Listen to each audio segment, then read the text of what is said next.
This is Jay Fulmer, and welcome to our Doctrinal Mastery Review. Now, before we get started, notice this call-out box right here. A Doctrinal Mastery passage may need to be taught in place of this review lesson. So stop right here. If you are behind on your Doctrinal Mastery lessons, or if you need a little more time to work on those lessons for your Doctrinal Mastery, use that activity for today and don't worry about this review. However, if you're feeling like you're caught up, then come on over and let's take a look at some ideas in this review.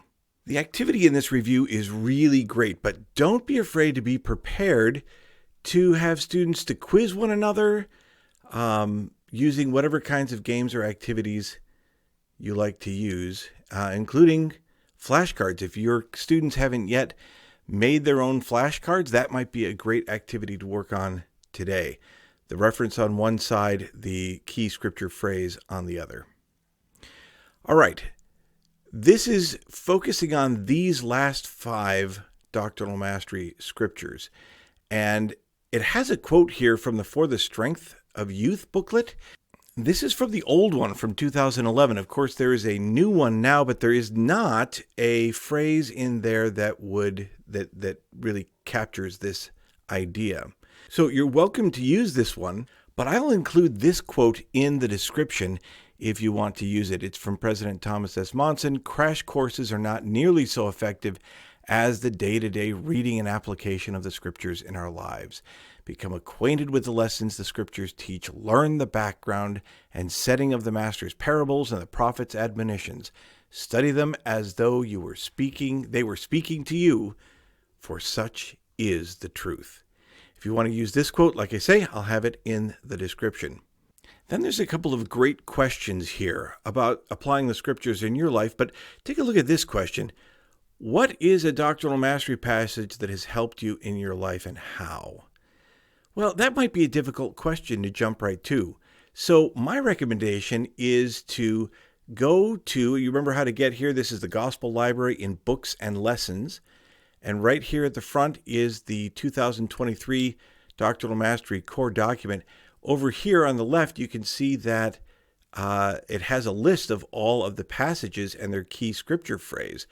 So I would actually send the kids in their app, or maybe you can print this off for them, however it works best for your class, to scroll down and look at some of the Doctrinal Mastery scriptures. Give them 3 or 4 minutes, maybe, to just look at these references, look at the scripture phrases, and ask themselves that question.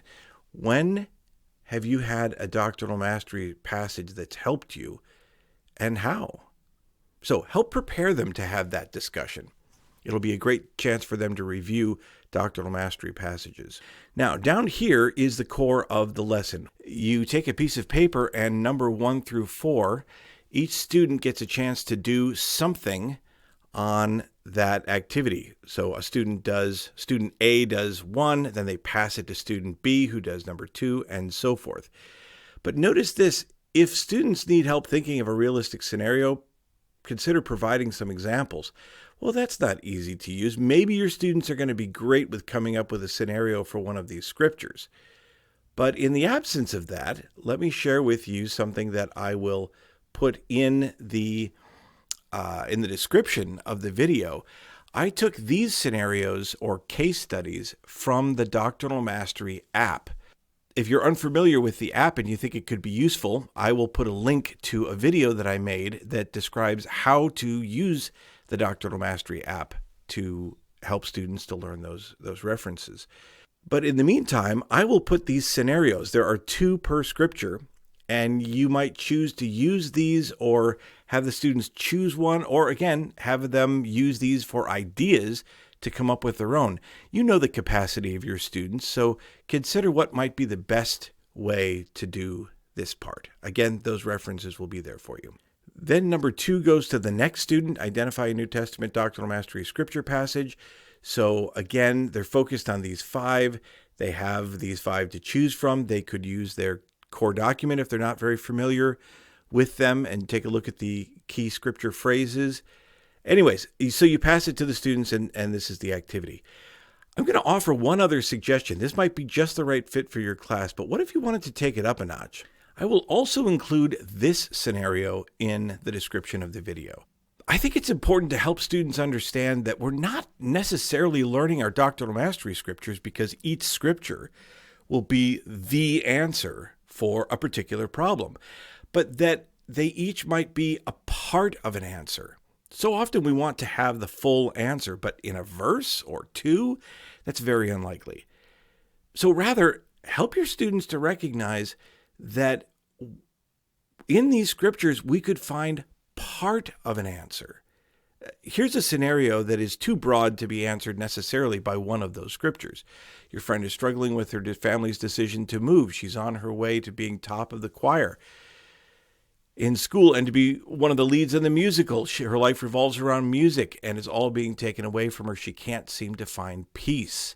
So that's the core. She's struggling with something and she can't seem to find peace. What could we share with her? Well, I don't know that one of our scriptures are going to be the perfect fit, but what part of an answer could we offer? This gives the students an opportunity to be very creative with what they are learning about these. So you might want to try this if you feel like this would be a good fit for your class. Give the scenario and then have them look for pieces. You might find that they can be very creative just using these 5 doctrinal mastery scriptures with portions of an answer that could help their friend to find peace. Again, if your students need a little bit more help, you can share those case studies with them. If you feel like they can handle this activity, great, go for it. And if you feel like they could take it up a notch, try using that scenario that I've shared with you and let them all kind of write down their ideas of how elements of each of these doctrinal mastery scriptures might be part of an answer to offer peace. And they may need to scrutinize those scriptures a little more closely to look for clues and doctrines that they could share. Have a great time exploring and applying doctrinal mastery scriptures.